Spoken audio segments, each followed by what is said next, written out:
আসসালামু আলাইকুম সুপ্রিয় দর্শক মণ্ডলী, আশা করি সকলে ভালো আছেন। আমিও ভালো আছি। আমার হাতে যে মাছটা দেখতে পাচ্ছেন, তো এই মাছটা আজকে বিকালে বাজার থেকে কিনছি। তো মাছটা এত পরিমাণ বরফ দেওয়া ছিল, তো বরফ মনে করেন যে ঝরে যাচ্ছে, আর মাছের অবস্থা বেহায়াল অবস্থা, করুন দশা। আর দেখেন, আপনাদেরকে দেখায় যে মাছ আস্তে আস্তে গলে গলে যাচ্ছে, খুলে খুলে চলে যাচ্ছে। তো আপনারা এ ভুল করেন না, কোনো সময় এই মাছ কিনেন না।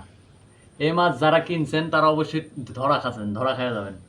তো আজকে মূলত বাজার যে শখ করে এই মাছটা কিনলাম, দুটো মাছ দেখেন, এই যে এই অবস্থা। তো ভুল করেও আপনারা এই মাছ কিনবেন না, আমরা কিনে ধরা খেয়ে গেছি। মাছের যখন বরফ দেওয়া থাকে ওই সময় এত পরিমাণ শক্ত লাগলো, আর কি লোক দিয়ে এভাবে ঠেসাতে দেখছিলেন, প্রচুর শক্ত। আর এখন আসার পরে বরফ এত পরিমাণ ঠান্ডা হয়ে আছে, আর বরফ গলতেছে দেখেন। আর মাছের বেহায়াল অবস্থা। মাছ, এ মাছ খাওয়া যাবে কিনা দেখেন, কোনো প্রকার খাওয়া যাবে না। তো ভিডিওটি ভালো লাগলে অবশ্যই শেয়ার করবেন।